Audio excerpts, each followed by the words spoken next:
We all know in many areas of many problems, challenges, there's what in the military we'd call a school solution, and then there's a field solution. And the difference is, yes, it's important to have these abstract ideas and plans. I'm a bit of a planner myself, but it's really important to get out in the field and say, well, here's something we can do, whether it's a school or whether it's something in your community. And that is the essence of it. So I think in many respects, philanthropy as a strength of America is derivative of our culture of free association and practicality and locality and involvement. And by the way, it shouldn't go without being mentioned up front here, Elise, that the Philanthropy Roundtable is a hugely valuable and important institution in advising and encouraging these impulses. So thank you also for your work. Thank you. And I completely agree with you that I've seen firsthand how uniquely American philanthropy is. I used to run a family foundation, and we gave internationally, and it was really shocking to see just the lack of support for organizations in other countries, even in very developed European countries. They just don't have the culture of giving that we have in America, and it's very special and unique here. So I think, and I think you're right about the role of being entrepreneurial and how that's part of the American spirit. I'd love to hear a little bit about your personal philanthropy and how you've approached it. Well, I sometimes think I need to work harder, and I could be better at the philanthropy part. But you know, there's a religious idea embedded in all of this, of course, from different traditions. But certainly in my own, there's this notion that in philanthropy or in giving or being part of your community, you should think of it in three levels, right? You think at a parish level, you give and you get involved in your parish. Your second level was in your community. What's going on in your community where you live?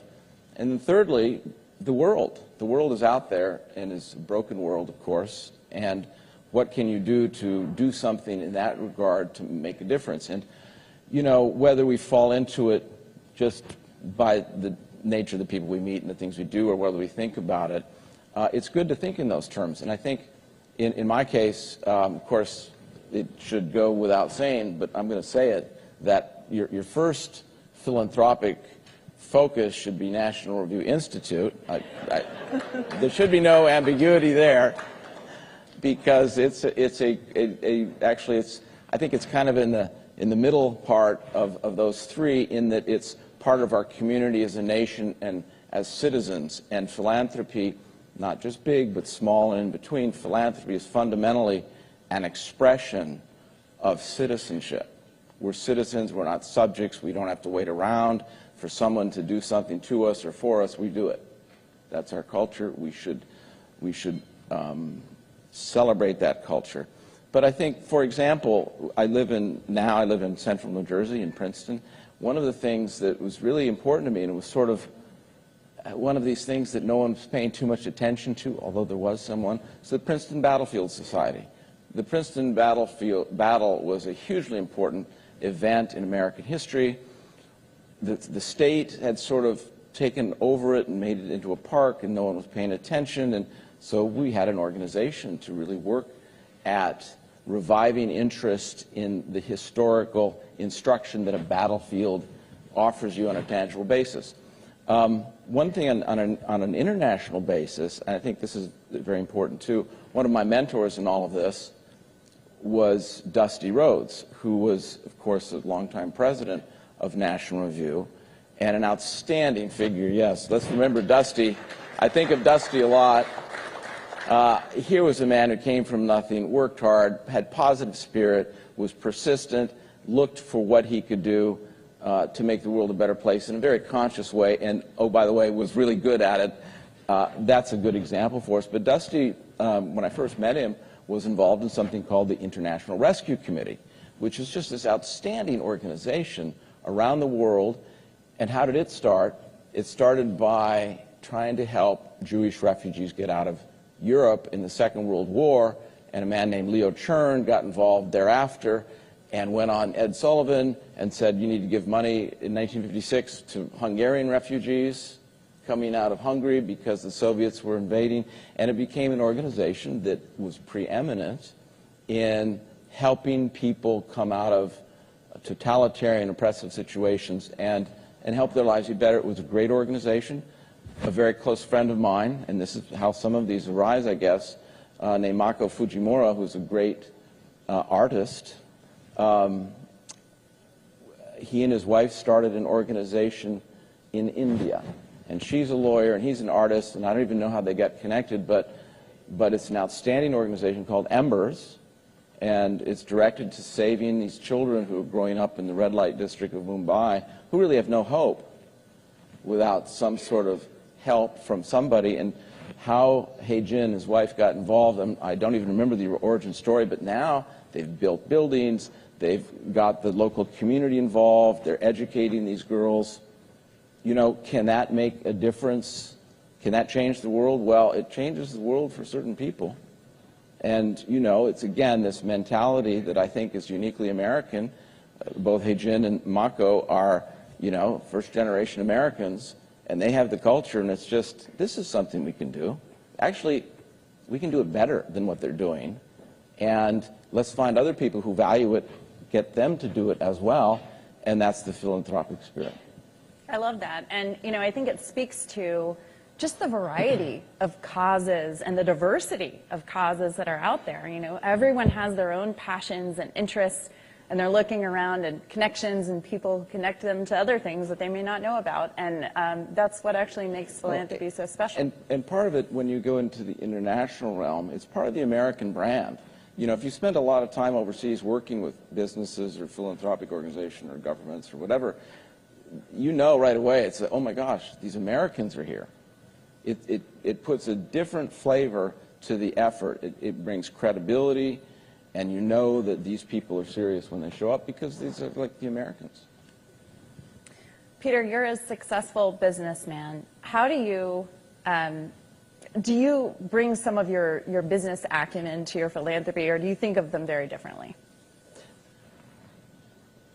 Yeah, you know, my business acumen, I sometimes wonder, sometimes, because if you do anything like venture capital for a while, you know that if you invest in 10 companies, 8 of them are disasters. And you sort of think back, like, well, why did I think that was a good idea? So, you know, maybe part of being somewhat successful is realizing your limitations, of course, not to go all Clint Eastwood on us, but a man's got to know his limitations. Sometimes we don't, but nonetheless, you know, I think it is, in fact, Elise, it's almost the same thing. And it goes back to, why is this an American strength? And part of it is the idea of philanthropy, the actions of people at any level of civic association, donation, activity are really, it's the same mentality as an entrepreneur or a venture capitalist. You know, I've spent a lot of time in the legal and business worlds, but what's really interesting and exciting, and in the last number of years of my career, it's dealing with these really interesting, smart, energetic, maybe they don't have a lot of common sense, kids who are starting something. You know, they're Mickey Rooney right out of that movie. Like, hey, let's cure cancer. And I'm sitting there saying, well, I'm in favor of that, but well, like how and what? And sometimes it's okay to not know what you don't know, and they don't often, but sometimes they really do, and they think of a different way to do this. And the mentality for some of these entrepreneurs, well, the mentality I think for almost all of them isn't, I'm going to get rich this way. I'm kind of involved because I wouldn't mind getting rich with a really good investment, providing value and solving a huge problem. But a lot of the entrepreneurs, that's sort of in the back of their mind as a possibility. But what's really there is, here's a pain point. I've had some familiarity with it. I can do it better. I know how to do it, you know. And that mentality, I think of it as an entrepreneurial mentality, is very much similar to the philanthropist who says, you know, we can do this better. How do you know? I've been successful over here, and now we can't get the school to work or something. Really, we got to be able to do it. You know, I wasn't a huge fan of his political world, but because I don't think it made sense. But Ross Perot was an interesting figure because he ran for president, and his concept, which was very limited and I think inadequate, was, well, just open up the hood and we'll get some experts and we'll fix it. And it's this expertness mentality that really is a category error for self-government in a lot of ways. But that attitude was really good. And of course, he was a philanthropist. But this attitude that we can do it, let's invest some resources or time and let's figure it out. And from an entrepreneurial standpoint, there is this notion of gaining a return for it. But often that's not the only motivator. And in fact, for great philanthropists, you see this in education. We've talked about it some at this conference. They're in it because they think there's a better way to do it.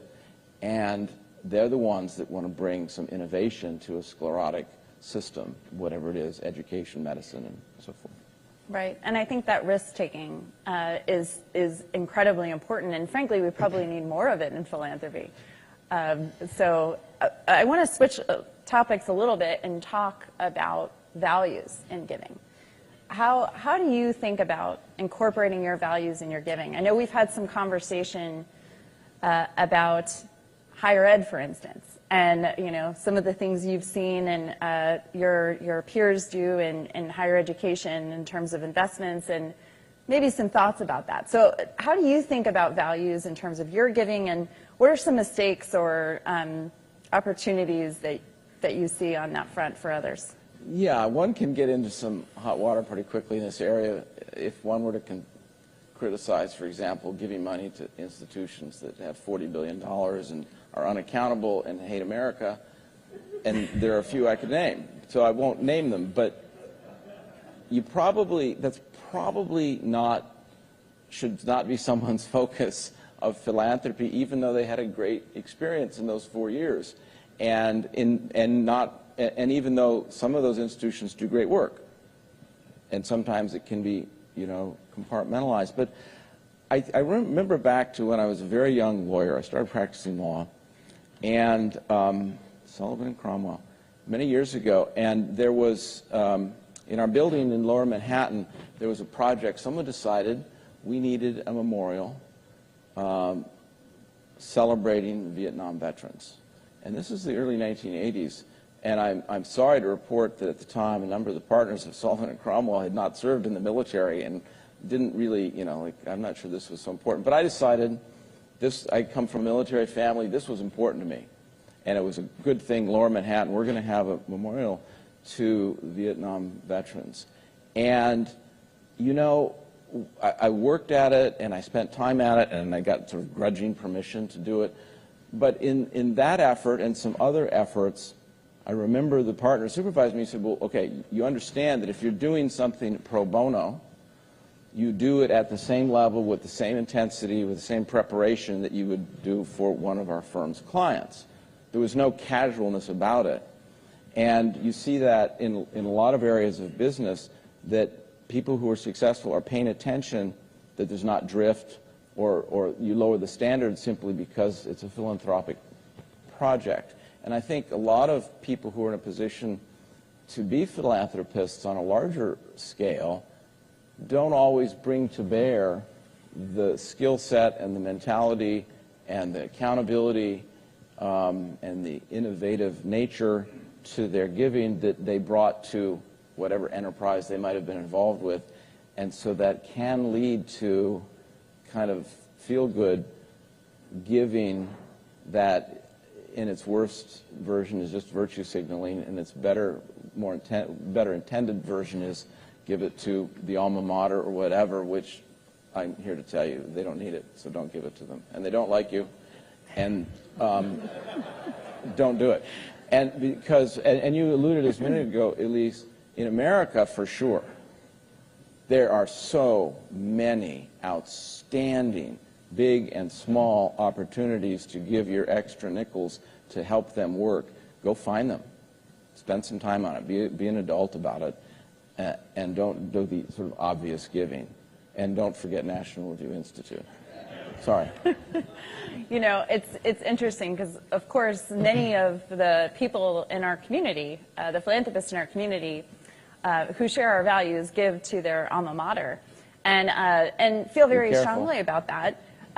But what we encourage is if you're going to do it, be thoughtful. Think about putting together a grant agreement, targeting it for something very specific, and really paying attention. So I think the accountability piece is important, and there are a lot of minefields there.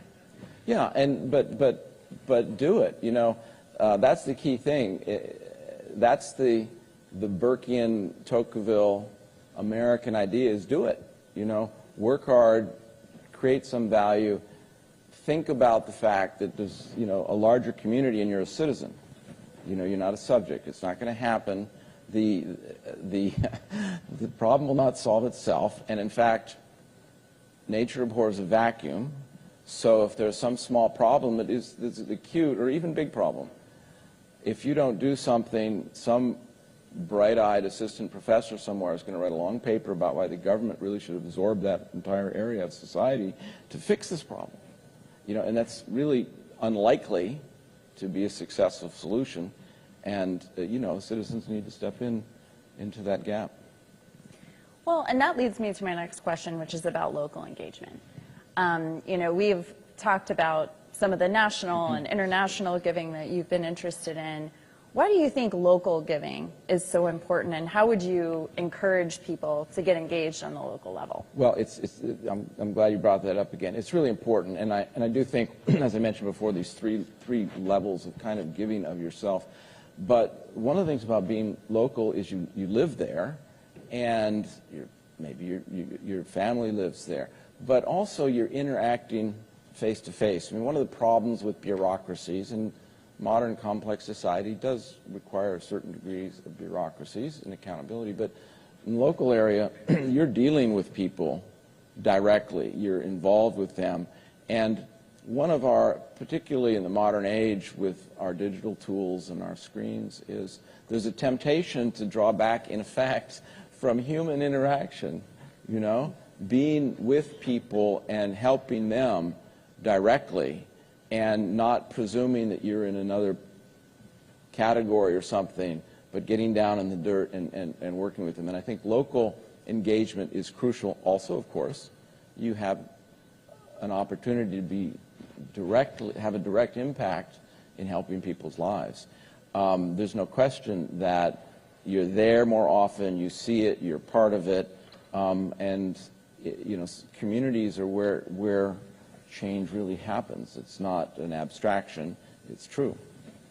So, I mean, I think local giving, one of the things I mentioned earlier, the Princeton Battlefield Society, it's a local thing, it's also a little bit larger, but everybody loved the place. You drive by it, you see it, and it's in disrepair, and people wonder why. Well, you know, I went there, I was interested, I met a guy that was starting the society. I was inspired. I hate to say I lived in Princeton for 5 or 6 years, and I know a lot about the American Revolution, and I had never studied the Battle of Princeton, which, by the way, you all should. Washington's Crossing, David Hackett Fisher. It is the absolute pivot point of American independence. It was at that field, right where I drive by and I walk there today, that America became a nation and not just sort of this random collection of angry farmers. We have angry farmers all the time, God bless them, and angry other people. And until Princeton, we had some angry farmers. After Princeton, we had a nation. We had an army. We had a reason to be free. Go walk the land. And when, by the way, you see it in disrepair, that was a gift for me to be able to be involved with that. My God, it's a wonderful thing. Well, we're getting toward the end of our time, Peter, but I wanted to ask you one more thing, which is, what advice would you leave for anyone in the room who's maybe just starting out in their philanthropic endeavors? Well, you know, in any undertaking, life's too short not to do something that engages you. Now, obviously, we all have to make a living. You know, first and foremost, we've got to find a way to develop our skill set and our abilities and be involved in something that's worthwhile and functional, sustainable. So that's important. But even when, you know, you're out of school, you get your first job or something, And I know people in the room, I can see you, who right off the bat, they were interested in something. They wanted to be part of it. And you don't have to be a substantial giver at all. In fact, at that point, you're at some risk, as we referred to earlier. If you had a lot of money to give away somehow, oh my gosh, that's a temptation to be foolish. But when you're starting out, it's like anything else. Develop your knowledge, your skill set, your self-confidence and capabilities, and be discerning about what's important. There's a lot of things we see in politics for sure, but it's true in other areas that have a really attractive, tempting headline title. It's like, oh, are you in favor of education? Well, yeah. Well, okay, then give. Well, like, wait a minute, what is it I'm giving to and what is it about? So make sure you know and you engage with something that is important to you, because at the end of the day, if something is not engaging and important and you don't understand it, it's easy to be ineffective and drift off and, see what's on TCM, what great movies, So you need to be engaged in these things. And so I would encourage people not to be put off as they're starting out because they don't have a lot of money to give. That's not really the point. The point is the great thing, and this goes back full circle now, I think, to a fundamentally religious idea, certainly a Christian idea, that you receive by giving. And at the end of the day, we are receiving a blessing when we give. And that's a simple, true reality. Thank you. Beautifully said. I think philanthropy has just a tremendous potential to address some of really the most pressing problems that we're facing as a country. Education, you mentioned, root causes of poverty, improving economic opportunity for every American. And, I really think it has the power to improve the lives of all Americans and people around the world. As you mentioned, international giving is very important too. I hope everyone today will think about how they can identify their passions, their interests, what they might be interested in their community, and consider being philanthropic. I'm sure everyone in this room already is. You're here and part of this wonderful organization. National Review Institute. Of course, should be your first stop. And Philanthropy Roundtable should be your second one. But thank you all for being part of this conversation. Thank you, Peter, for joining me. And enjoy the rest of your day. Thank you very much. That was great.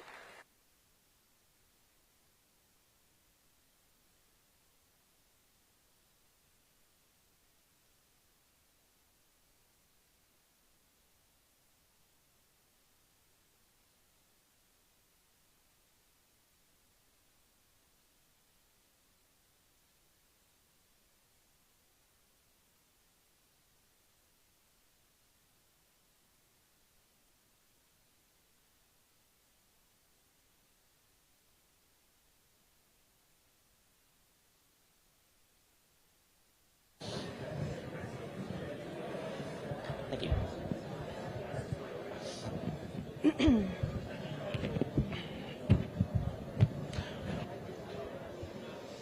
Well, hello. Thank you, sir. Thanks. Thank you. I wanted to begin the session, if you don't mind, with a little prayer. It might calm us down a little bit this morning, especially given what happened in Nashville earlier this week. We're talking about life. I thought that would be appropriate. Lord God, we beg you to embrace the eternal souls of your innocent ones. We plead with you for the miracle of consolation for their families and loved ones. We beg you to surround the traumatized with the peace that only you can give. We live in a country where the most intimate violence has become such a miserable political issue. We thank you for the end of Roe versus Wade this June and ask you for the courage and perseverance to meet people who disagree with us about the preciousness of unborn human life with love. Please bring peace to our land, a land where CVSs are now new abortion clinics, leaving women and girls even more alone. Help us to, in all humility and compassion, reach the scared and desperate and hardened and heartbroken with radical hospitality and the kind of love that you call us to live in union with you. Amen. Amen. If you were here tonight, if you were here last night, I wanted to quickly note that Sister Mary Gabriel, the sister who gave the invocation, is from the Sisters of Life. Almost 35 years ago, Cardinal O'Connor in New York made the promise that if you're a pregnant woman and need help, the Catholic Church will help you. And the way he made sure that the Catholic Church could is he actually put out an ad asking for women who would dedicate their lives to God and the usual things that nuns vow, but also for the sanctity and protection of human life. And so she's one of those sisters. I refer to the Sisters of Life as our pro-life credibility. They're really doing the work, and they love women back to life. And if you read me, you've read about the Sisters of Life. I just wanted to say that to underscore the subtle point we were trying to make by asking Sister Mary Gabriel to be here from the Sisters of Life. This is the first Ideas Summit after Dobbs, after the end of Roe versus Wade. And that's something that we're tremendously grateful for, but it's also a tremendous challenge. And that's part of what we're going to talk about here today. After Dobbs, we need to approach the pro-life movement in new and bold and creative and all in new ways. So today, just by broad overview, Ryan Anderson from the Ethics and Public Policy Center will talk broadly about cultural issues and public policy. Carrie Severino from the Judicial Crisis Network will talk about the legal aspects, and there are so many. She's also written with Molly Hemingway the book, Justice on Trial, the Kavanaugh Confirmation, and the Future of the Court. Lewis Brown from Christ Medicus will talk about very practical things in medicine. And I think all three at some point will hit on some of the conscience challenges, which are an important front going forward. I think Attorney General Michael Mukasey last night got into that a little bit when he was talking about the DOJ's treatment of Mark Hawk and his family, among other things. I wanted to start in prayer this morning because you may remember in 1994 in another DC hotel, Mother Teresa on the dais with Bill and Hillary Clinton talked about how the greatest destroyer of peace is abortion. And maybe a year and a half ago, I often participate in pro-life prayer vigils in New York outside of Planned Parenthood on Bleecker Street. And some of you may have seen they get protested, and sometimes it gets a little crazy out there. Fox News and others have covered it. But one morning, and the protesters unfortunately know me by now, and so one of them came out and said, "Oh, Catherine Jean Lopez, you joined us this morning." And she said, "What are you going to blame on abortion today?" And I thought, oh my goodness, she reads me. And so that's all by way of introducing Ryan and your book, Tearing Us Apart, How Abortion Harms Everything and Solves Nothing, which you wrote with our Alexandra DeSanctis. It really says so much, and that title in the book says even more. But there's nothing good that comes from abortion, and there's so much bad. Yeah. So I mean, we've written 250 pages precisely on that. But I want to say one thing before answering your question, which is just a thank you to National Review and the National Review Institute for having this panel. There have been other major conservative gatherings in the post-Roe era that have ignored the pro-life issue, and so I think it's important that NR is doubling down on the pro-life cause after Roe is finally overturned. And that's part of the NR DNA. If you think about Bill Buckley and what NR did for the Human Life Review. I mean, from the get-go, the magazine and the Institute has been saying that Roe was an illegitimate decision, it has to be overturned, and that the cause of life is one of America's strengths. So I just want to, before answering your question, thank you guys for this, because it's a great honor to speak here, but it's also really important that National Review continue to be so solid and to lead the pro-life movement on this. In terms of, what am I going to blame abortion for today? Zan and I go systematically, chapter by chapter, highlighting how abortion has harmed everything it's touched. And that primary harm, the title, Tearing Us Apart, it literally tears apart the bodies of babies. It's also torn apart the body politic of the United States. That first chapter, we focus on all of the ways that pro-choice advocates have tried to deny what is obvious to anyone who has ever had a 20-week ultrasound, that the entity in the womb is a child, it's your child. When my wife and I have gone for our ultrasounds, the technician always says, that's your baby's heartbeat. She never says that's your fetus. She never says that's the cardiac pulsing material. We all know it when we're happy about it, that that's a baby made in the image and likeness of God. It's one of the greatest strengths of our country. It's one of the greatest blessings, right? It's something that's unmerited. I mean, the only kind of pushback I would make to the earlier panel is that, life is something that we don't merit, the gift of life, right? I've done nothing to merit my children.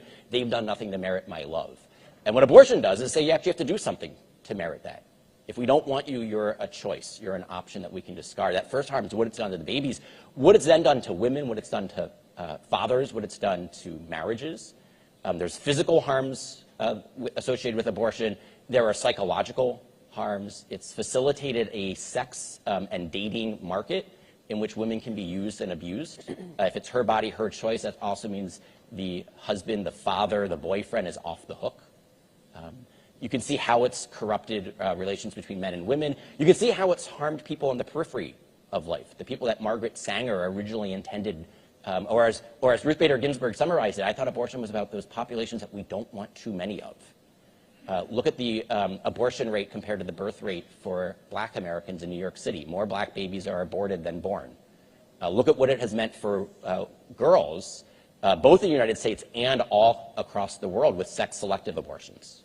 Right? Discriminatory abortions based upon someone's sex or based upon disability status. You see these terrible headlines, Iceland eradicates Down syndrome, as if they found a cure for Down syndrome. In reality, they're aborting all the children diagnosed with a prenatal diagnosis.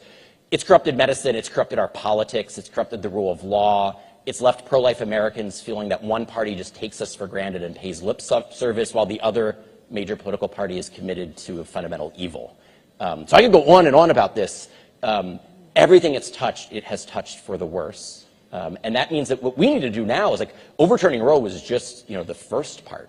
Now we have to do the hard work of persuading our neighbors, persuading our elected representatives of getting laws in place that will protect unborn babies, that will assist their mothers, and that will build a true culture of life.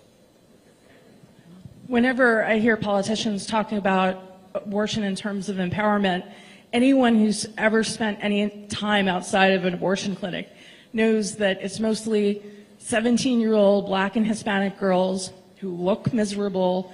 And I remember there was a period of time during COVID where I spent a lot of time doing sidewalk counseling and praying outside New York City's, Manhattan's main abortion clinic. And there was one girl, long story short, I met her when she had taken the first abortion pill, and the Sisters of Life actually were talking to her about the abortion pill reversal, and which is a thing, which is being widely attacked as not legitimate medicine. The girl didn't want to have an abortion. Her mother was making her have an abortion.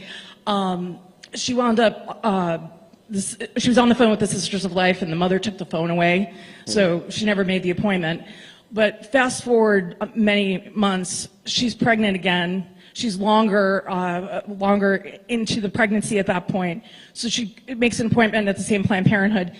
By the grace of God, someone says to her, describing what will happen, and then we will stop the heartbeat. And she had said the last time, she's like, I'm not even for abortion. I don't want to be here. Well, so she left. And she contacted the Sisters of Life, and she has a little girl now. Yeah.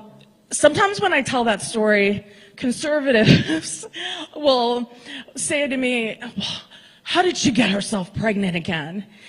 And we need to acknowledge what these poor kids are facing. Around the same time, I remember being in an Uber and hearing Rihanna's song, Rude Boy, which I'm told is really old, and although she did sing it at the Super Bowl halftime show. It's all about telling girls to use the guy before they're used. This is the culture that these poor kids live in, and I think we need to be super sensitive and compassionate to that and realize, they're dealing with a reality in many cases that mercifully many of us didn't have to. I want to go to Louis and then go to Carrie. Louis, one of the things, and you can describe a little bit about your work, but one of the priorities, in addition to conscience rights on the public policy side, is making sure we have more. We have over 3,000 pregnancy care centers doing really important work on the front lines. Heartbeat International is a great way to tap into them. but we need more, and we need more medical clinics. And that's some of the work you work on, if you'll talk a little bit about that, Louis. Sure, yeah. Great to be with you. I'm Louis Brown, Executive Director of the Christ Medicus Foundation. Our mission is to share the healing love of Christ in healthcare. Whether you look at research or theology, scientific research, human flourishing occurs, the greatest wellness outcomes occur when people are in communion with God and in communion with each other. So the mission of the Christ Medicus Foundation to share the healing love of Christ in healthcare through defending religious freedom in healthcare and also offering Christ-centered pro-life healthcare options in the marketplace. What we have seen, particularly the last 3 years, Catherine, is that people have been stripped of the ability to be in person with God, to be in person with their neighbors, to be in person with family, partially through the public health care crisis, but all of the division. Human flourishing occurs when people can be alive with God as sons and daughters of God in communion with other people, and we're working to do that in healthcare. We have a Catholic health and wellness program called Curo, but we're also helping to build and expand Catholic medical clinics where women and families not only are provided for in their primary medical care, but also have an experience of healing through the encounter with Christ in their mental, emotional, and spiritual needs. We think that's absolutely vital. The brokenness and woundedness in our country is extraordinary, and medical care is a obligatory need that we have, but we have to bring people into communion with God and in communion with other people. That's the work at the Christ Medicus Foundation. And to get to people, women in particular, but not exclusively, before they're in a crisis, right? That's right. Because then they'll come to you. That's one of the brilliant things about Planned Parenthood. They get girls there as early as possible. So that's the place they go, not just for the abortion, but for the contraception, for many other things, although not mammograms, as we know.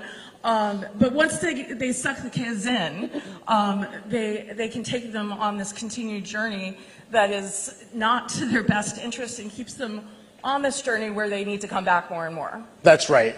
Our vision at Christ Medicus Foundation is to take God's people, all our brothers and sisters in America, into the womb of the Blessed Mother, that they know that they're loved and cared for. Catholic, Louis? I am. through the medical care that they receive. That you walk into a medical clinic and the aesthetics elevate your dignity because you know you're loved, that the hospitality of that medical clinic expresses the reality that you are loved, that the care that you receive, whether you are off the streets or you are one of the wealthiest families in the county, expresses the reality that you're loved, that in your medical care, in your mental health care, in your spiritual care, that you know that you are loved, that you are healed and restored through the medical care that you receive. Every person in America, of faith or no faith at all, that's what they need. There's a study, last thing I'll say, there's a famous study that Harvard did, I talk about this a lot, that Harvard did, starting with one of the classes in the 1930s. That class that graduated from Harvard at the time had both Ben Bradley and John F. Kennedy. They studied lifespan and longevity for decades. What was one of the largest determinants of long life, of lifespan and longevity? One of the greatest determinants was meaningful relationships. Another way of saying it is community. Another way of saying it is being in communion with God and being in communion with other people.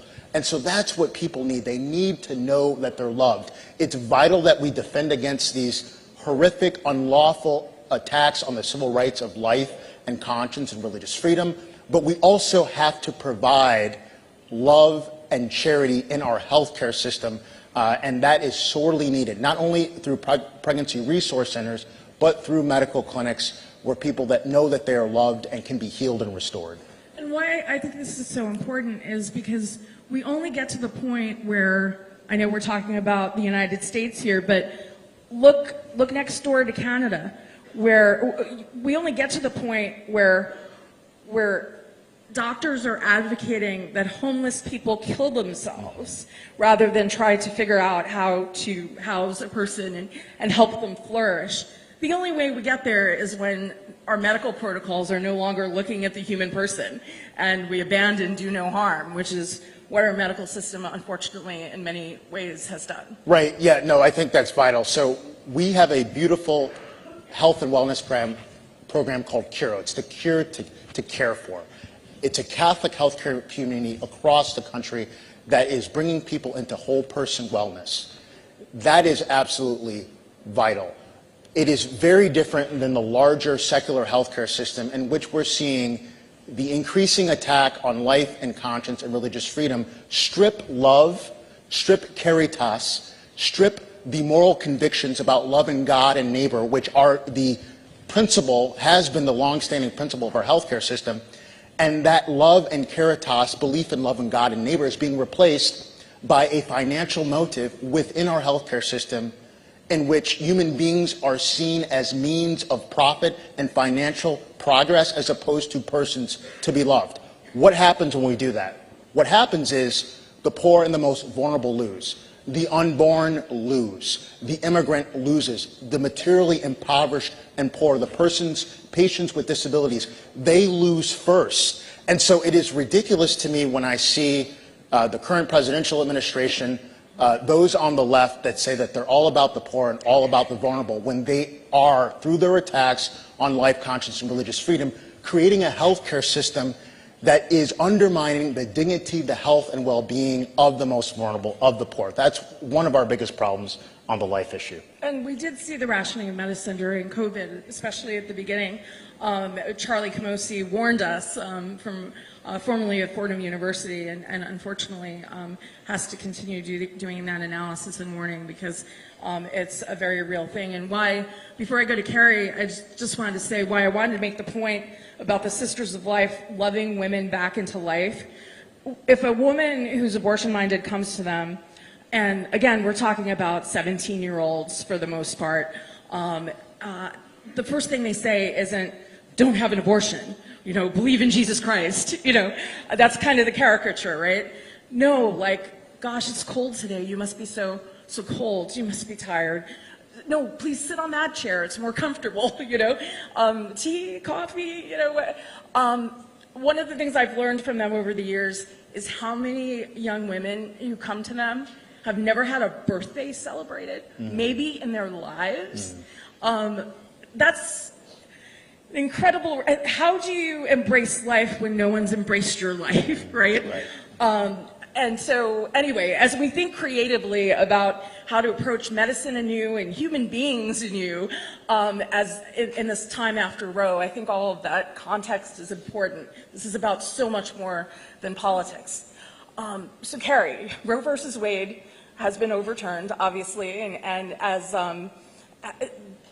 Ryan was talking about how Roe corrupted all of these things, I mean, Roe itself was bad history, bad science, bad law, all these things, and we have a collector's item End Roe issue of National Review that laid that all out. But there is so much more legal issues to deal with, and it's hard to keep track of even what's going on. I mean, I even noticed how people were applauding Walgreens for saying that, okay, maybe we'll listen to the laws in the states where I don't think they should get, where there are restrictions on abortion. I don't think they should get credit for that, but CVS won't even say that much. Right. So Ryan's absolutely right. Abortion corrupts everything, and I'll just give you a few examples of what it has corrupted in the legal process. You allude to, obviously, the whole enterprise was based on incredibly faulty legal analysis. In fact, I don't think calling it legal analysis is really rounding up. It's not. It doesn't pretend to be legal analysis. Roe was simply politics in the guise of a judicial opinion. But that opinion, and for anyone who's been watching the judicial confirmation process of the Supreme Court, that has corrupted, almost 50 years of judicial confirmations. You go back to Robert Bork, and and Anthony Kennedy. He was attacked for being potentially too pro-life. David Souter.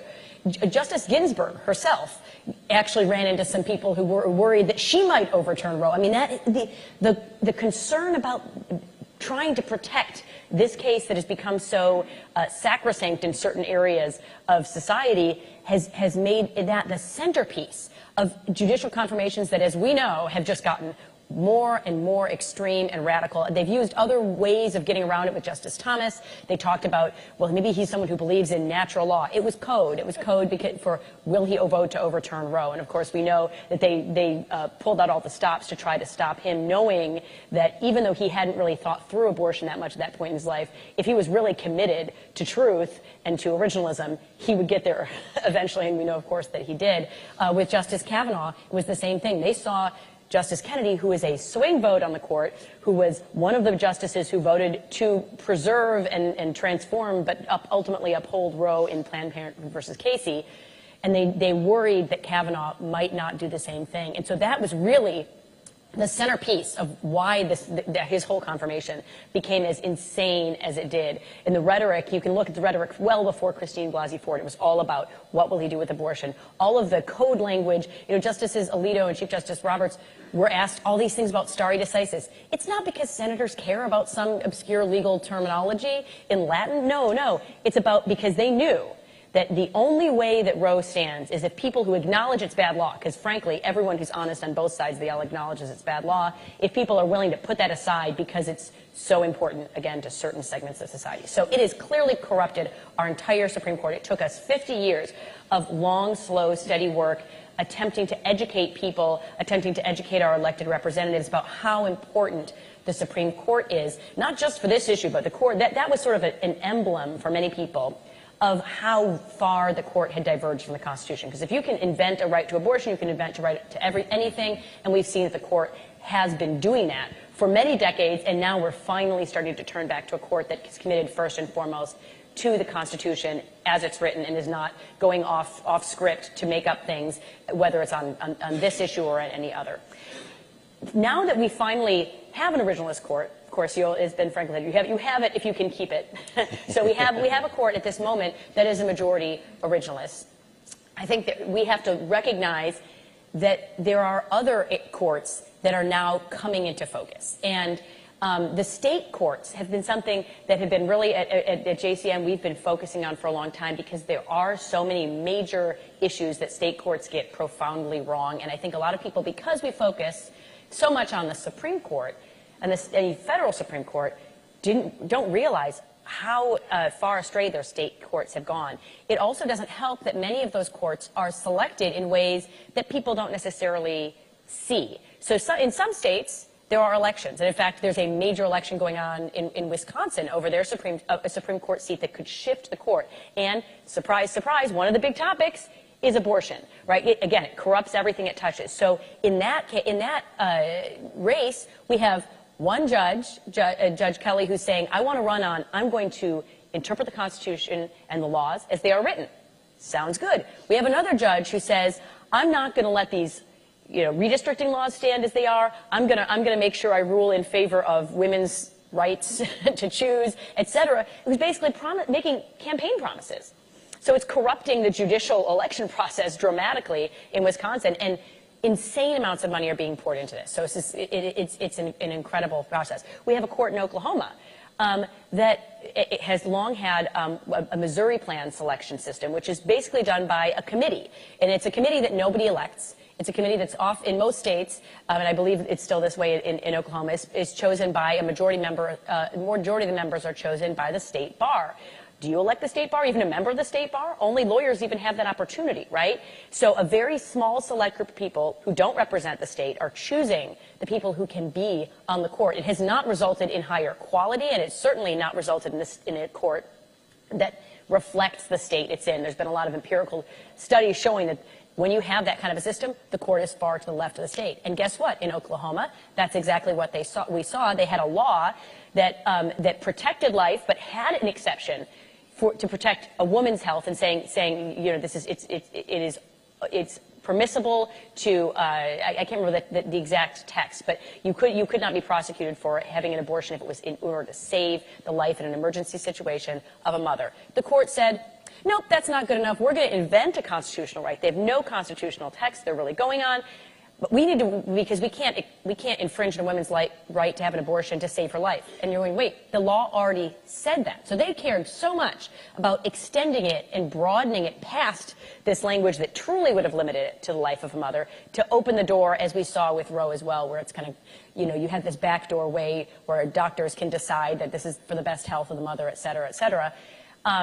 So that's what's happening at the state levels. Find out how your state judges are selected. Find out whether you have a state where the judges actually are interpreting the laws written, because you can have a state legislature that's enacting whatever type of laws you want on this issue, and if the state court thinks it has a blank slate to do whatever they want, you're not going to get the laws that your elected representatives have passed to be actually into effect. So that's a really important thing that it has corrupted. It has corrupted the enforcement of the laws. We saw General McCasey last night talking about how the FACE Act was being enforced just brutally against Mark Houck, and where his children are watching him be arrested by a SWAT team, effectively, a year after a minor kerfuffle in front of a clinic. And we've got churches being, and pregnancy clinics being firebombed and attacked and vandalized, clearly a violation of the law. When that law was passed, it was a compromise in Congress. They said, well, we'll protect abortion clinics only if you also protect the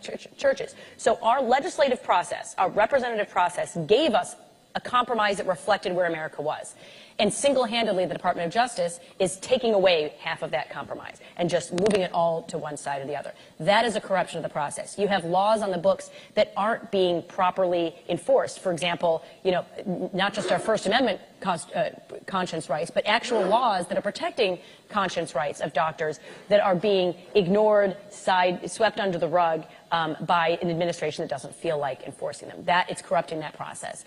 And then, and one of those examples is even just the FDA approval process. I think a lot of us have gotten more cynical, unfortunately, about the FDA in recent years. But the approval process for Mifeprex is really a key example where they had to change the definition. And they're doing this, first of all, as President Clinton is on the way out. It's in the year 2000. He's already a lame duck, but they know this is their chance. They had to even change the definition of what it means to be an illness, because pregnancy is in fact not an illness. It's a natural condition, but it's not an illness. In order to be able to approve it as a drug under the FDA, they had to decide that safe and effective, when in any other drug, if you took it and it was killing your unborn child, it would not be pronounced safe and effective for a pregnant woman to use. But they said it was safe and effective because they just erased the fact that the unborn child was there. And then, of course, they included a lot of precautions and protections for women that they've now just done away with as well. There's actually a lawsuit going on about this in Texas, which has become very controversial, and the judge that's involved in the case has received insane amounts of pressure and attacks. And then this is my final point, is it's corrupting our civil society and the way that we are dealing with our judges and just respecting those who are our public servants. We've got people who were protesting every day of the week going to a different Supreme Court justice's house. Not 3 of the justices, of course, not the liberal justices in the court, but just certain justices who voted certain ways in the Dobbs case, right? And who are threatening, publicizing where those justices go to church, publicizing where their children attend school.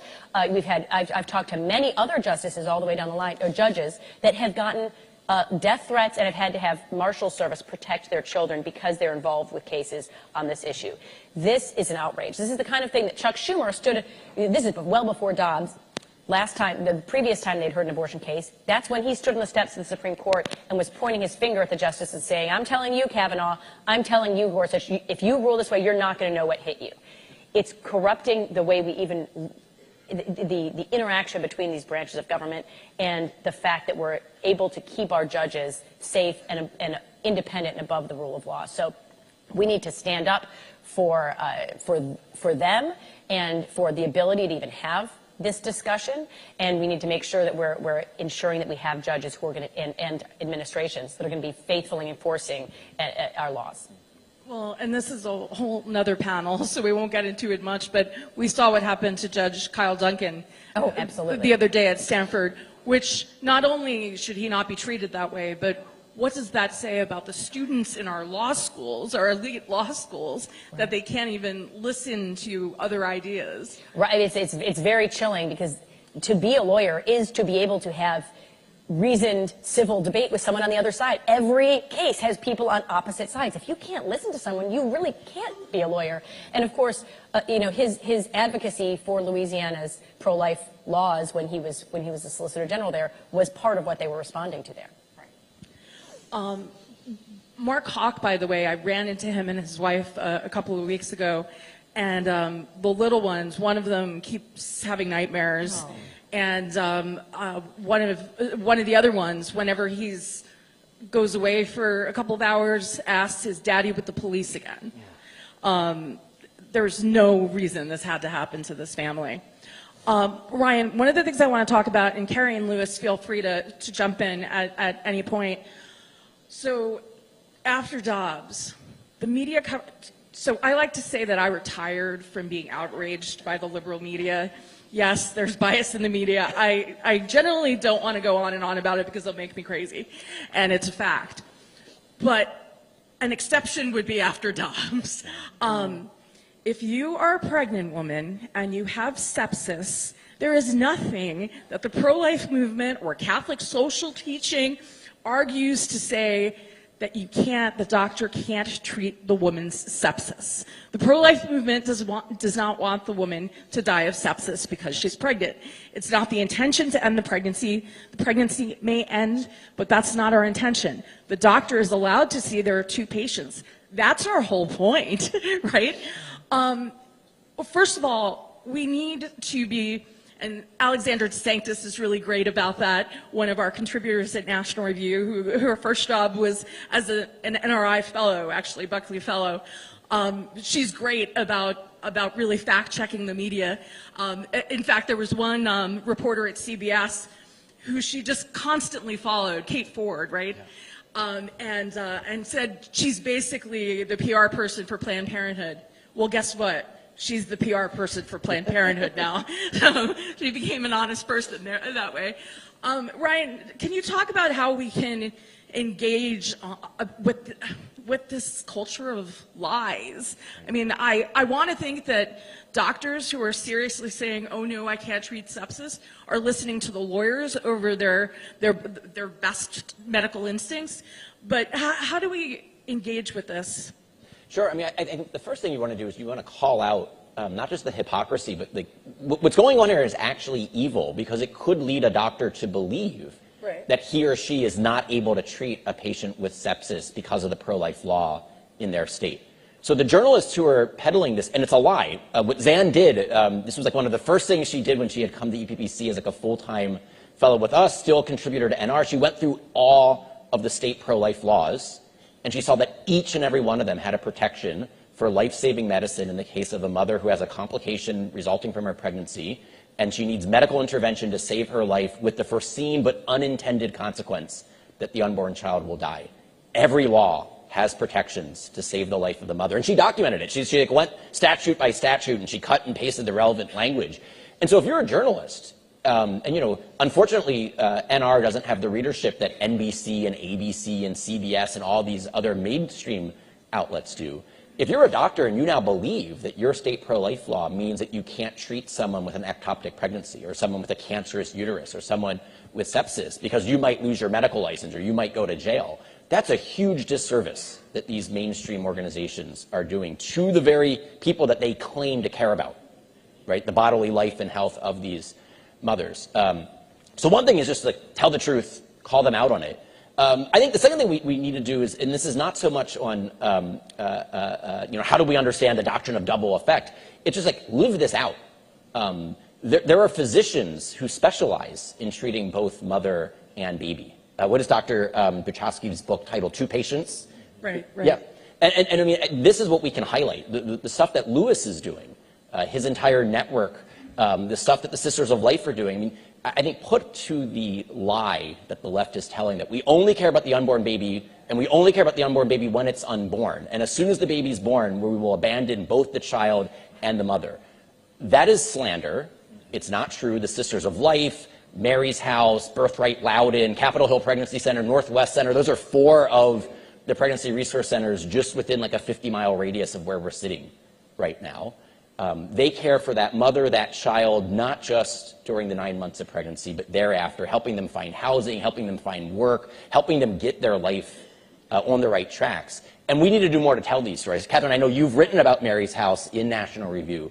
I think that's an important part. And then I would just say we need to think holistically about public policy. We need to think, what can we do both to, if you think, I don't like thinking in economic terms about abortion, but there's a supply side and there's a demand side. The suppliers of abortion are Planned Parenthood, right? What is it that they're supplying? Lethal violence. We need to eliminate that supply, right? We need laws that are going to be passed that will prohibit lethal violence in the womb. There's also a demand side. Why do women think they need an abortion, right? No woman actually needs an abortion, but why do they think they need an abortion? We need public policies and, I think here, cultural responses that address those underlying causes, right? And I think that's just going to be a holistic response to the poisonous fruit of the sexual revolution. I'll share 2 stats and then I'm done. If you look at which women have abortions, 14% of them are married, 86% are unmarried women. If you look at which babies are aborted, 4% of babies who are conceived inside of marriage are aborted, 40% of babies who are conceived outside of marriage are aborted. Marriage is like the greatest protector of both unborn children and their mothers. And so I think until we can rebuild a sane kind of sexual culture and marriage culture, we're not going to make ultimate progress on the pro-life cause. And so these things, you need to see them as interlinked. You have to reform both the suppliers of abortion, but also why people think they need abortion. And if I could add on to that, I think now what we need, the defense is, thank God, Roe v. Wade, one of the most evil decisions in American history that has killed, been the cause of murdering over 60 million unborn children, an African-American genocide. At least 15 million African-American children have been aborted. A true genocide. It's horrible. That's part of the defense. An additional part of the defense for us is to robustly protect medical conscience and religious freedom laws at the state and the federal level. So important. But the offense is to have pro-life medical clinics across the country where we are bringing love, healing, and restoration, not just for the child, but also for the mother, lifelong, through a relationship with her doctor, with a relationship with the community at the medical clinic.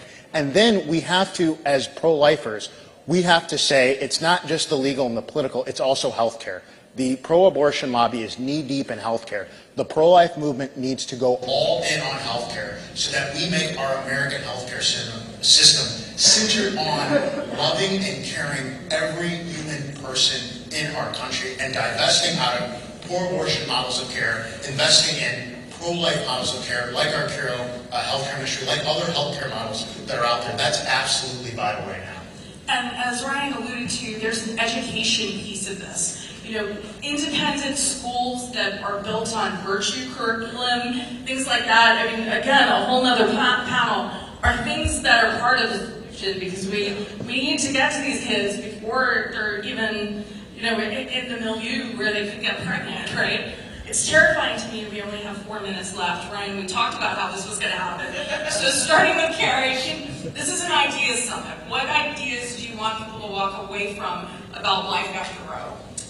Again, I think one of the big takeaways is recognizing how important it is to know who sits on your courts, and to make sure that that is a sound thing. Obviously, make sure you are advocating for people who in your state legislatures as well, because this is never supposed to be a federal issue. This is something that's always up until 1973 was just clearly a state issue.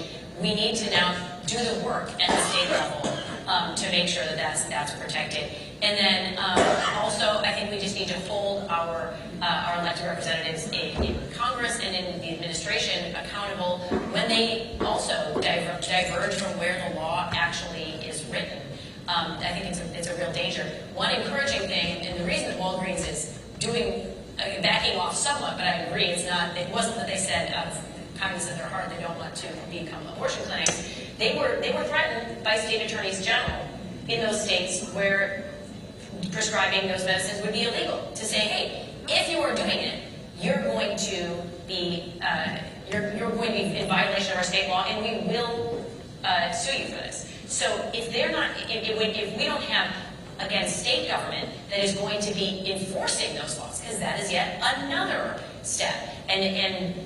So it's a lot of boots to the ground work at the state level to make sure we have the rule of law being respected up and down this system. I think is going to be very important, because if you want these laws, then you need to be able to have a government that's going to be obeying the law that's in your state, and of course then making sure that those elected officials do feel supported, because they're going to get a lot of pushback. It takes a lot of courage to stand up and do the right thing, and you get a lot of pushback. Louis, I feel like you anticipated your closing statement already, so I'm going to go to Ryan, if you'll forgive me. Ryan, because you have like 1 minute. The question is what idea people should take away. Well, wait, wait. Yeah, so I think so this is a cultural idea. I think of all the TV shows that were popular when I was coming of age and still date me. It was things like Seinfeld, the TV show Friends. They were all glamorizing the 20s and the 30s as like this carefree, child-free, marriage-free, focus on your career and sleep around a lot. If you think about what Friends and Seinfeld was all about, that's what's going on. I think we have a culture that has a bad idea about children and about family life. And that's part of what's driving people who think that the worst thing that can happen to them is to have an unplanned pregnancy. Because they think the worst thing that could be possible, the end of all of their fun, the end of all of their flourishing, is to have to raise kids. And I think that's exactly backwards. We've only been married 5 years. We're expecting our 4th child. Children are wonderful. And I think we have to do more to just promote, like, look, it's a lot of work. And I had the best night's sleep last night because I slept upstairs at a hotel. And that leads to 2 things. Children are work, but some of the greatest fulfillments in life are from working hard. And some of the greatest fulfillments in life will be raising your own children, which leads to the second part is what my wife is doing right now is more important than what I'm doing right now.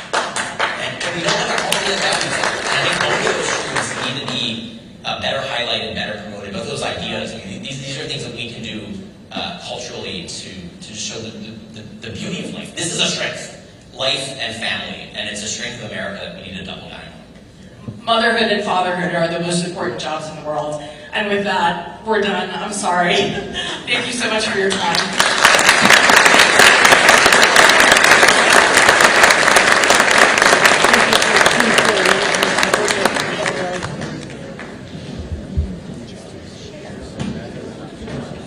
Please welcome Rich Lowry and 48th Vice President Mike Pence.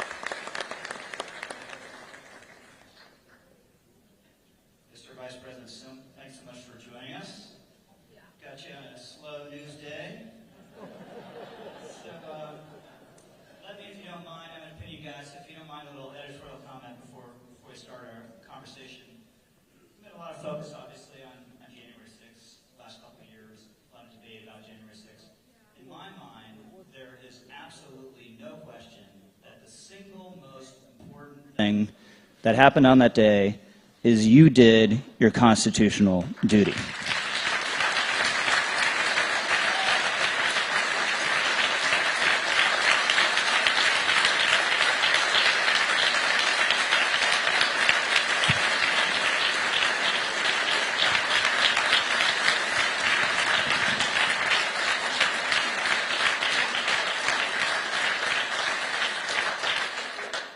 It will redound to your credit as long as that day is written about.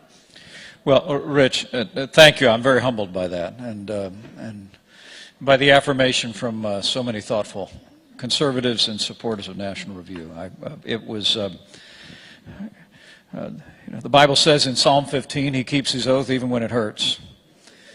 And I must tell you, in the days leading up to that fateful day, and on that fateful day, by the grace of God and the support of my family and the team around us, we just purposed to keep our oath to the Constitution of the United States of America. And I'll always believe that we did our duty that day. I think a day of tragedy became ultimately a triumph of freedom because our institutions held, and we reconvened the very same day.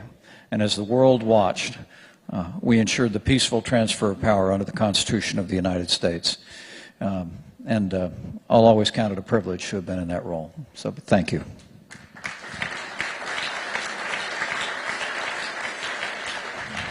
So let's just make the segue from an act of integrity and faithfulness to the system to an abuse of the system, which we've been focused on the last 18 hours or so.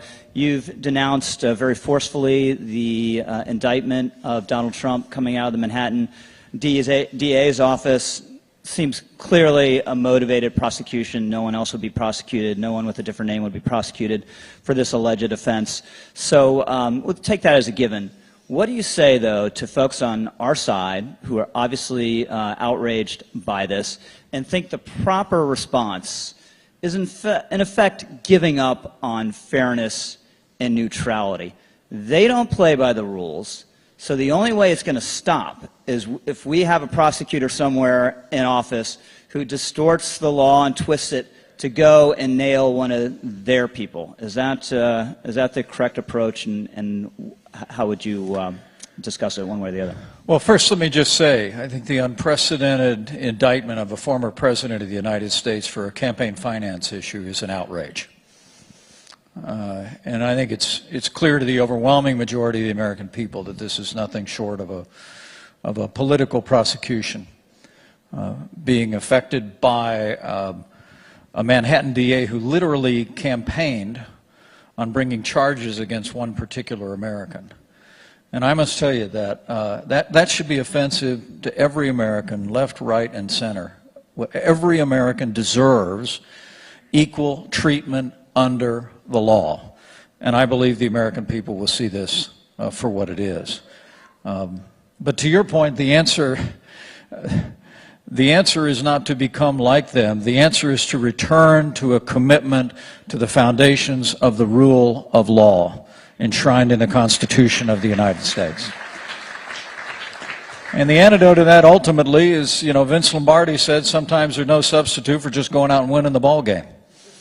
Right? And I really do believe that whether it's local prosecutors' races or the highest office in the land, we've got to rally behind men and women that are committed to the principles at the heart of our republic, that are committed to equal justice before the law and to a fair administration of justice. I'm very troubled about that in another way, is that, as I've traveled around the country, I was in Iowa this week, New Hampshire a little bit ago.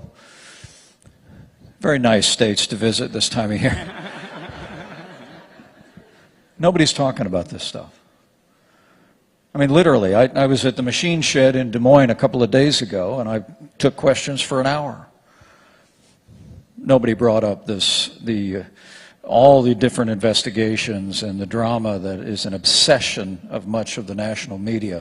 What they were talking about was the failed policies of the Biden administration at home and abroad. The fact that their families are struggling under the worst inflation in 40 years. The fact that we have a crisis at our southern border, war raging in Eastern Europe, China menacing in the Asia Pacific. I mean, there's a great deal of anxiety out there about the failure of President Biden, his administration, and Democrats in Washington, D.C. And I really do believe that the worst part of what happened yesterday is that at a time when we're facing large, intractable challenges at home and abroad, this will likely only serve to further divide our country.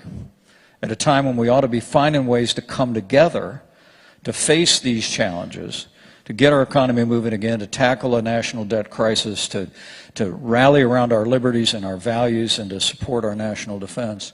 And the other thing is, Rich, I will tell you, having served many years on the International Relations Committee in the House, having traveled around the world as Vice President of the United States, I think the indictment of a former President of the United States on a campaign finance issue sends a terrible message to the wider world about American justice.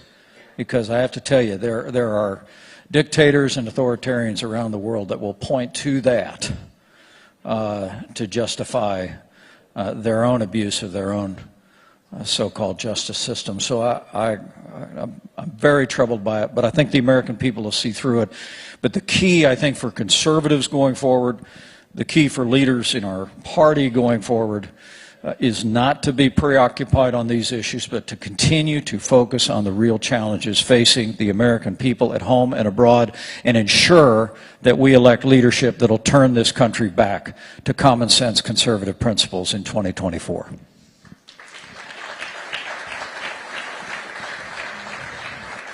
So this is going to sound like a process question. I assure you it's not. But you talk to political consultants, they'll say the Republican Party is a MAGA party now. They'll put a different percentage number on how much of the party is MAGA. Let's put that aside. What does MAGA mean to you, and what should it mean? Well, look, I'm incredibly proud of the 4 years that I served alongside President Donald Trump.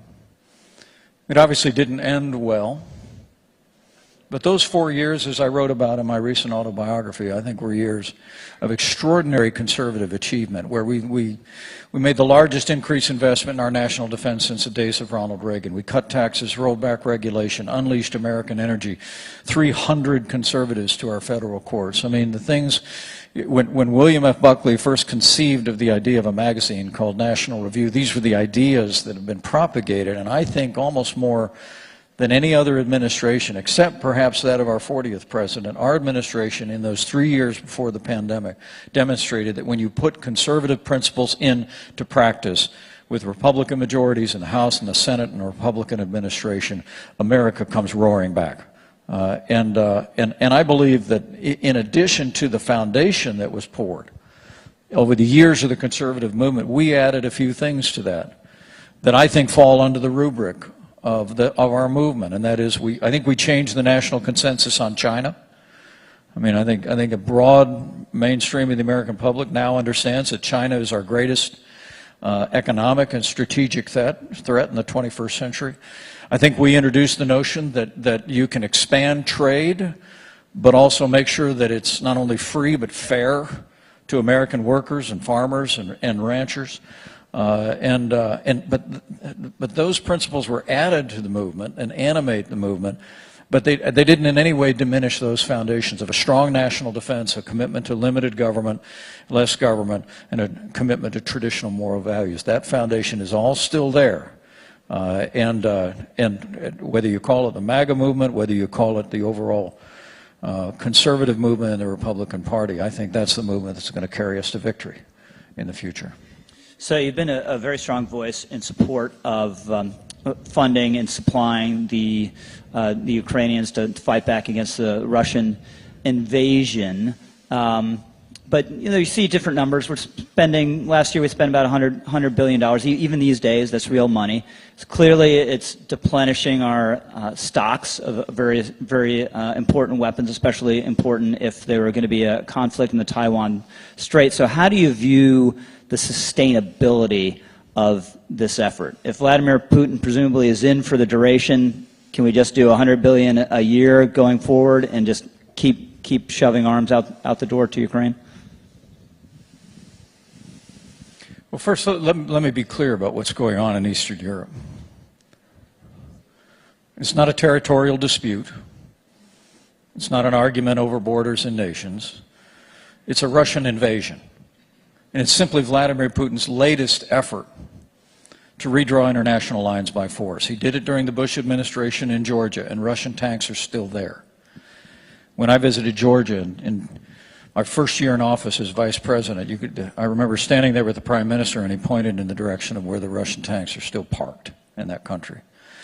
Of course, he did it under Obama in Crimea. Our administration is the only administration in the 21st century where Vladimir Putin did not even attempt to redraw international lines by force. But I think that's because not only did we make historic investments in our national defense, Rich, but we also, whether it be 58 cruise missiles into Syria, unleashing our armed forces to take down the ISIS caliphate, or whether it was taking down Qasem Soleimani, we demonstrated a willingness to use American force to prosecute our interests. And I don't think Vladimir Putin wanted to find out what would happen if he tested that theory across the borders of Ukraine. But I believe in the Reagan doctrine. And I often remind people as I travel around the country, Ronald Reagan, 1985, in his State of the Union address, explained a very simple concept that played a role in bringing down the Soviet Union a few short years later, which was simply this. If you're willing to fight the communists in your country, we'll give you the means to fight them there so we don't have to fight them here. Came to be known as the Reagan Doctrine. To me, it sounded like good old-fashioned American common sense. And it worked. It worked in its day, and it worked today. We're the leader of the free world. We are the arsenal of democracy. And those who say that we cannot call on our allies and give the Ukrainians what they need to repel this Russian invasion and solve our problems here at home have a pretty small view of the greatest nation on earth. What we ought to be doing is we ought to be electing leadership that knows we can do both. And the last thing is, I would say to you, people need to understand, and National Review writes about this very clearly. Joe Biden's latest budget cuts defense spending. When you factor in inflation, it's a 1% cut in defense spending. Men and women, I mean to tell you, this new axis that is developing, Iran, Russia, China, China's menacing behavior across the Asia-Pacific, now is not the time for the United States of America to be cutting defense spending. What we ought to be doing is making investments in the military that we need today, the military we may need tomorrow, to defend our nation and defend our treaty interest, and that will require us to deal with the looming debt crisis that I know, other than the National Review, nobody really wants to talk about.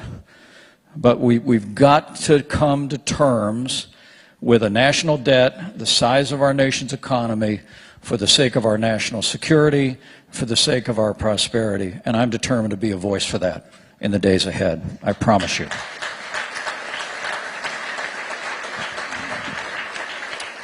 So hypothetically, let's say you're the Speaker of the House. Sorry about that, but let's just stipulate it for the sake of the question. You have this debt ceiling fight coming up. What would be your approach? What would be your negotiating demands? What would you hope and expect to take away from it? Well, first off, I want to say I fully respect Speaker McCarthy's decision to take Social Security and Medicare out of the debt ceiling debate. As a tactical matter, I think that's sound. Just because it's too hard. It's too big, it's too important to be dealt with on a short-term basis. And so I fully accept that and respect that. Look, you begin with what the Constitution says. You know, I know you honored Jim Buckley's life and incredible service. One of the great champions of the Constitution of the United States was Jim Buckley. Spoke and wrote eloquently about it throughout his life. The Constitution requires that we honor the full faith and credit of the United States of America, and we have to find a way to do that. But I think going to the airwaves of the country and making sure the American people understand just how much this administration is committed to this gusher of runaway spending and hold them accountable to some budget cuts in this process, I think is fully reasonable. I think it's a fight that we need to win, and I think it's a marker that they ought to put down. I'll never forget back the last time we fired Nancy Pelosi. I was the third-ranking Republican in the House of Representatives, Rich. We knew each other then. It's kind of a shame we had to fire him multiple times. Yeah. Well, I'm glad we fired Nancy Pelosi once and for all. I don't know about the rest of you, but I traveled a lot around America to help with that. But it was right after Barack Obama was elected, and I'll never forget the first bill that they sent up was this so-called recovery bill, which was nothing more than kind of a liberal hodgepodge wish list of pork barrel spending. And in that early fight, House Republicans in the minority put up 0 votes for the bill. And I thought it sent a deafening message that we were serious about returning our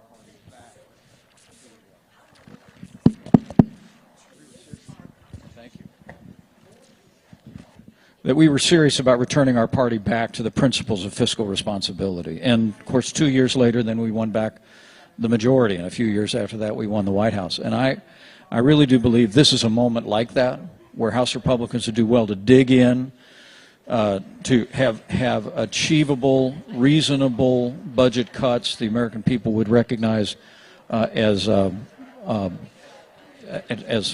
responsible in the short term. But I will tell you, and I look, with a national debt the size of our nation's economy, I think we need to begin the process of having a conversation with the American people about restoring fiscal responsibility in the long term, and that's going to require us to discuss common sense and compassionate reforms of Social Security and Medicare. But that can take time. This debate over the budget, over the debt ceiling, I think they should just fight for budget cuts and deliver that for the American people. So we're all obviously grateful that Kevin McCarthy is there. It's a big deal that Republicans took the House, even by 5 votes. They have stopping power. They've actually advanced some stuff, that Biden's had to accept, the D.C. crime bill, for example. But it was overall a disappointing night last year, especially given you had an incumbent president with an approval rating in the low 40s. And still, the Republicans were not able to run the table the way had happened in the past. So how do you look at that disappointment? What were the reasons for it? Well, I traveled to more than 30 states over those 2 years, campaigning for men and women running for the House. Maybe if you traveled a few more states. Maybe I should have. And there was a lot of talk about there wasn't a red wave, but I want to give you a word of encouragement. There actually was a red wave in lots of places. I mean, in Iowa, for the first time in 75 years, every member of the House of Representatives is a Republican. They sent 4 new congressmen from the state of New York. Almost the majority makers came out of a single state. We saw statewide elections winning in landslides in places like Georgia and Florida and Texas and Iowa. I mean, we saw some great results, but we saw some disappointments in places that we should have won, Rich. And I think the common denominator is that our candidates in 2022 that were focused on the challenges the American people are facing today and focused on the future did very well. But candidates that were focused on the past, particularly candidates that were focused on relitigating the last election, did not fare as well, including in places that we should have won and won handily. And so I think the big takeaway going into 2024, whoever our standard bearer will be, but also candidates up and down the ballot at the federal and state and local level, is recognize the American people are hurting. And they want to hear solutions to the problems they're facing today. They want to hear about what we're going to do to strengthen America's place in the world and defend our nation and our nation's interests around the globe. They want to hear what you're going to do to lower inflation, to lower gasoline prices, what you're going to do to end the crisis at our border, which is not only an avalanche of humanity, and that's frankly causing hardship on both sides of our border, but also it's opening the way for a flood of fentanyl that is claiming lives in every community in this country. And then on to the steady assault on values, the political correctness, the battle against they want to hear a freedom agenda that's grounded in our highest ideals that will bring real solutions. But the one thing I would say, and I know people from all over the country are here at this Ideas Summit, is Karen and I moved home to Indiana 2 years ago. We bought 5 acres and a pond. I get to drive my own car. Have to pay for my own gas. But we go to the grocery store. We go to the gas station. We don't. Somebody saw me. I landed at one little airport the other day in another state, and they said, "I thought you'd be rolling deep." And I said, "I don't roll deep anymore." Right? Hadn't heard that term. I thought it was pretty cool. But the truth, and by the way, my wife Karen Pence, the greatest second lady the United States has ever had, is in the room. Would you mind thanking her? I think she's in the back. Oh, here she is over here. Thank you, dear. Yeah, she's great. Well, the advantage we have, having returned to private life and gone back home again to Indiana, is that, you know, people just stop us and talk to us about what's happening in their lives in ways that becomes more difficult when you're in high elective office. And I mean to tell you, the American people are hurting, and they're deeply concerned about the future and the future of their kids and their grandkids. I talked to a woman at a gas station in Hobart, Indiana, not long ago. She had two little kids about your kid's age in the back of the car, and it was a nice, you know, it was a nice car, a little sedan, nothing fancy. And I said to her, "How are you making out with these gas prices?" And she said, "Oh, you know, we're doing fine." She said, "I only have to go to the food bank once a week." And I said, "Are you and your husband out of work?" She said, "No, we both work." But she said, "You know, with prices going up the way they are for groceries and gasoline, I mean, we just have had to go to the food bank." But she said the people there are very nice. Now, when you look at the statistics, and National Review reports them better than anybody else, I mean, how many Americans are living paycheck to paycheck? That's where the American people are focused. And I really do believe the enduring lesson of 2022 is the American people are saying, bring us leaders that will bring us solutions to the failed policies of the Biden administration and the Democrats at home and abroad, and we'll elect those people to as many offices as they run for. I really believe it. So let's turn to a cultural issue. There's obviously this trans craze afoot in the land, where bizarrely we are now way. You have European countries and Scandinavian countries pulling back on so-called gender-affirming treatment for minors, while we're going full steam ahead. You have males competing against females. The latest is powerlifting. You know, Mr. Vice President, my bench press is not what it used to be, but I think I get at least a bronze if I'm competing against girls in a powerlifting competition. But how do we stop this? How do we push back against it? And is there a role for government? Well, I think we speak truth without apology. Boys cannot become girls, and girls cannot become boys.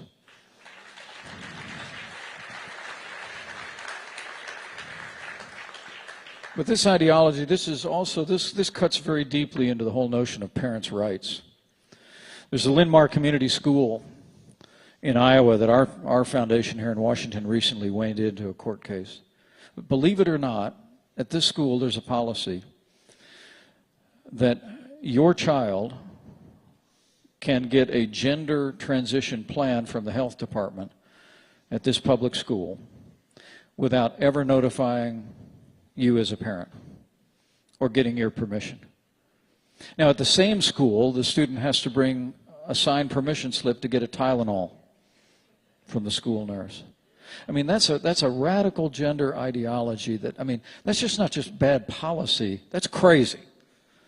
And I think calling out the radical left on this issue, calling out the radical left on the destruction of women's sports in this country, it's a fight that we can win. I truly believe the overwhelming majority of the American people understand the primacy of parents' rights and the need to protect children from making decisions with regard to their body and their physiology before their age of majority without notification or consent. And I'm heartily supportive of efforts in Indiana and elsewhere that simply prohibit chemical and medical surgical changes to children before the age of majority. We've got to push back on this transgender agenda in very real ways. And also remember, there's a religious liberty element here. At that very same school, a student can be penalized if they don't express the proper pronoun to a student or say anything that may be viewed as showing hostility. Like if you said you believed in your heart that God created them male and female. You could literally be punished at that school for saying that. So I really do believe there's a religious liberty element here. There's a common sense element. There's a parental rights element. This is a fight we can win. This is a fight we must win for our kids and for our families and for values in this country. So a version of the question I asked earlier about the Trump indictment, what do you say to conservatives that, you know what, And we can run school board races, whatever, but this cultural tide that is sweeping into public schools is just too strong. It's unstoppable, and we got to quit on the public schools. Well, my answer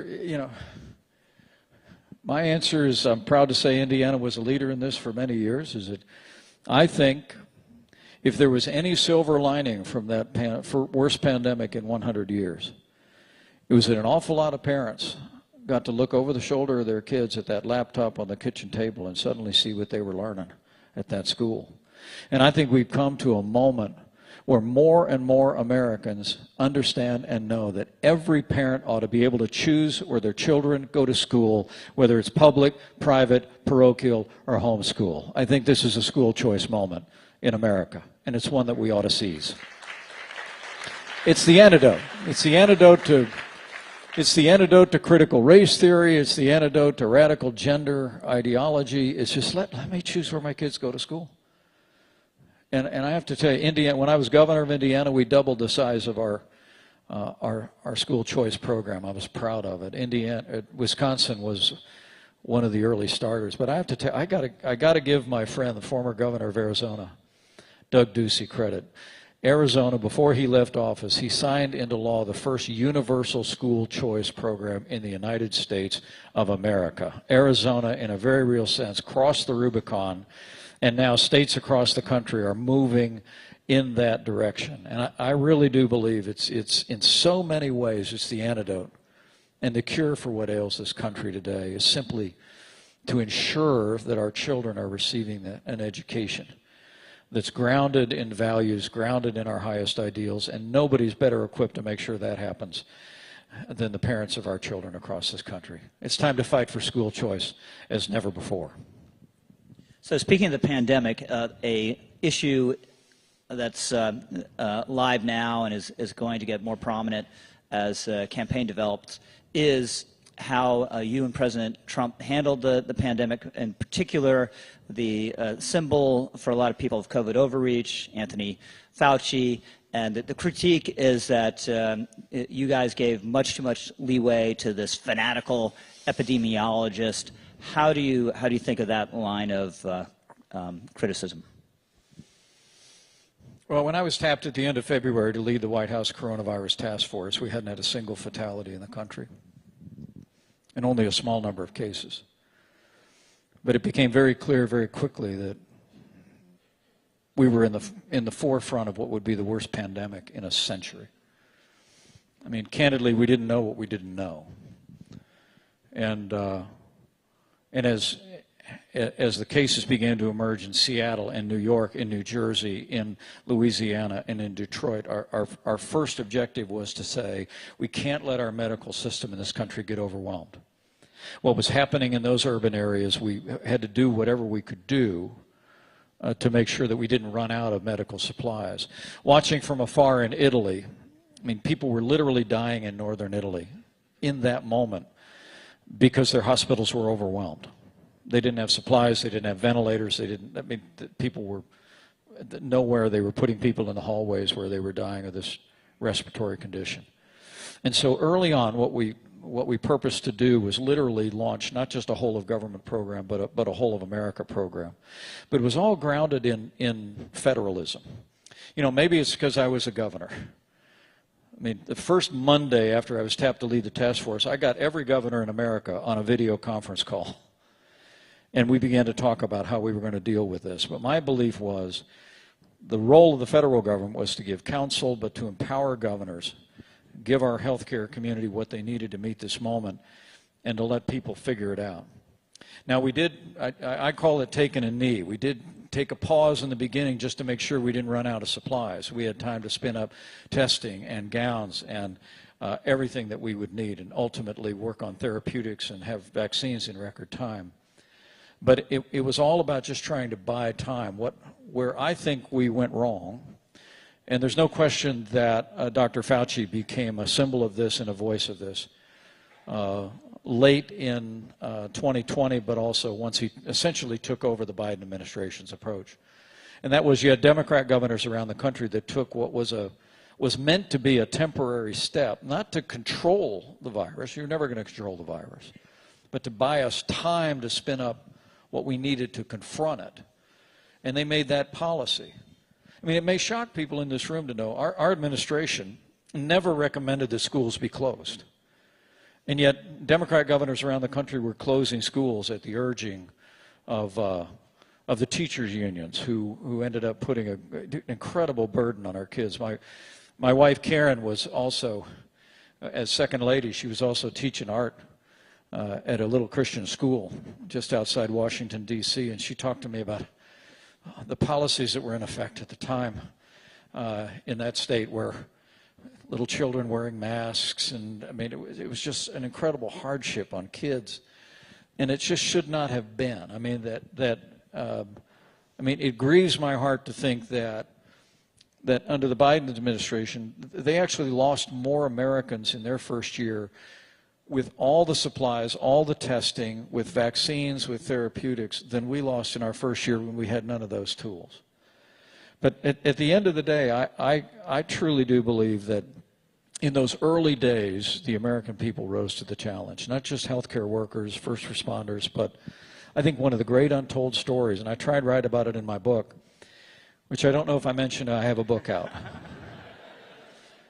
In my book, I wrote a chapter entitled Only in America, because I couldn't be more proud of what the free enterprise system in this country did in that time. Here's my anecdote. We're standing at the podium in one of the press briefings, Rich, and the media had been, pretty cordial for the first few weeks. And then they started to turn a little bit, and it started to get a little political. And one of the things the Democrats were saying was, why aren't you using the Defense Authorization Act, which could order businesses to create products? It's a wartime act, but it's for any national emergency. So this was a point where the president was coming to the press conferences in the early going, and he got a question from the press. Why aren't you using the Defense Production Act? And he answered by saying, well, we're looking at it, we're considering it. And then he and I were walking down the hallway to the Oval Office, and he punched me in the arm, and he goes, why aren't we using the Defense Authorization Act? And I looked at him, I said, because nobody said no. And he went, what? And I said, every business that we have reached out to in every jurisdiction affected has said, what do you need, when do you need it? And they've never asked us for how they were going to get paid. Nobody said no. And he said, that's a great answer. And I said, it's truth. So the next day, that's what he said from the podium. But the truth is, nobody said no. I mean, to me, there's lots of lessons to be learned, a lot of lessons. And we ought to learn them, and we ought to be candid about it. But I want to tell you, what the American people did, what American free enterprise did to rise up and meet that moment is a tribute to the power of freedom and free enterprise. Only in America. I promise you. All right, according to the confidence monitor, which has the time here, we have 15 seconds left, so I'm going to ask one more question. I don't know why they call it a confidence monitor, by the way. For a true confidence monitor, the message, Rich, you're doing great. Rich, keep doing it. Your bench press isn't that bad, Rich. But anyway, we're going to go a little over time. So let's quick question. You mentioned traveling. Mine does say that. It's, Mike, you're doing great. So you mentioned traveling to 30 states. That obviously is not unusual for you. You're a pro. You want to maybe admit this, but at least for an average person, that's a grind. That is a grind. And you see it with a lot of politicians out on the campaign trail. You get to know when they're exhausted and they're half sick and they're at their 5th pizza ranch of the day in Iowa. You see what they're really like, right? And it often destroys candidacies. But so that my question is this, That doesn't sound like any fun. So my question is this: what do you find most gratifying out on the campaign trail, and what do you find most aggravating? Well, I'm not on the campaign trail. You have been on the campaign trail. Get ahead of myself. But no, I take your point, and it's a lovely question. I would tell you it's an easy answer. I've never had a question called lovely before. Yeah. Let's keep going. It's an easy answer for me. It is. What I find most trying on the campaign trail is the gulf between what the press wants to talk about and what the American people want to talk about. And look, they're doing their job. You're in it. I don't always agree with every expression that you've made over your career, and on those I know you think I'm wrong. But I've been a champion of a free and independent press. I'm not being critical of that. But I have to tell you, and I said it earlier, I mean, for me to be out talking with people about the real challenges facing our country, and to hear them raising the issues that are affecting their family and the concerns that they have about the future of this nation, and then to see the myopic and often obsessive focus of the national press on whatever the latest drama is in Washington, D.C. I saw it when I was vice president, as I traveled across the country, and I continue to see it today. And I hope that's changing. I say with great respect. It's not. Okay. Well, thank God for National Review. Am I right? Well, the most inspirational thing, I got to tell you, the most inspirational thing is the American people. You know, I'm very confident about the future of this country. I think of that. There's one of my favorite Bible verses is where King Solomon gets tapped for his job, and God asks him what he wants, and he prayed, "Give me a discerning heart to distinguish between right and wrong, for who is able to govern this great people of yours?" And what I love about that is he knew whose he was, but he also knew who he served, a great people. And I have to tell you, during my years as your vice president, my years as governor, my 12 years in Congress, my opinion of the federal government has gone down. But my opinion of the American people has gone up. This is a good and great and patriotic and idealistic and freedom-loving and faith-filled and generous and caring people. I think the challenge that we have today is we just got to have government as good as our people again. And when we do, America will once again astound the world with our strength and our prosperity and our example. So help us God. Ladies and gentlemen, Mike Pence.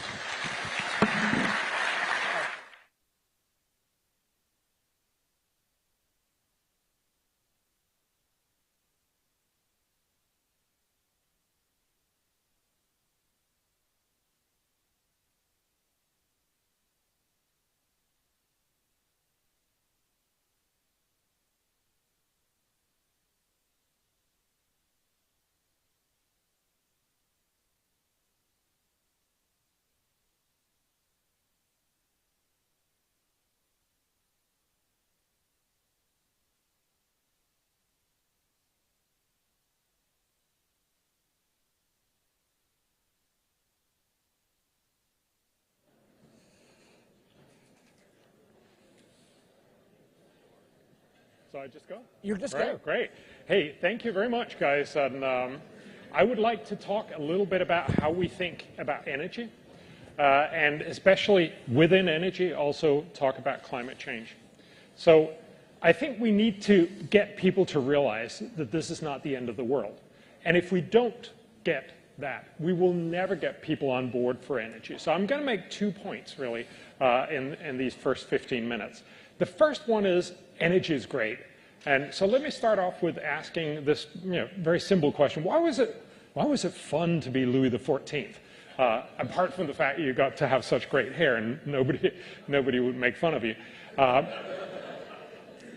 And the truth, of course, is if you were Louis XIV, you had waiters and servants to do everything you possibly could want. The problem with that sociological setup, of that societal setup, is that most people didn't get to be Louis XIV. Actually, most people got to be the waiters, right? And so in some sense, it's not a sustainable architecture for society because most of us would end up being the waiters and not the Louis XIV. That's what energy solves. I think if we try to explain to most people what is the energy actually does, it provides you all those services. Every American has access to energy that's equivalent to having 300 servants on hand 24/7. All the stuff that you do is made possible by the fact that you have all these machines doing it. And of course, the beautiful thing about that is we can all have that. There's nobody who needs to be the servants. We can all be the ones who have the Roomba and that has the dishwasher, who has the machine that drives us around, and all these other things that makes it possible for us to live good lives. In many ways, you could argue, we've actually found a way to all be Louis XIV. And that's, of course, why when you look at the world, if you look at income per person out that way and energy up that way, you see there's a very, very strong correlation. The richer you are, the more energy you use, or the more energy you have access to, the richer you are. There's a dual correlation. But the important point here is really to recognize when people will tell you, oh, we don't need all that much energy, and a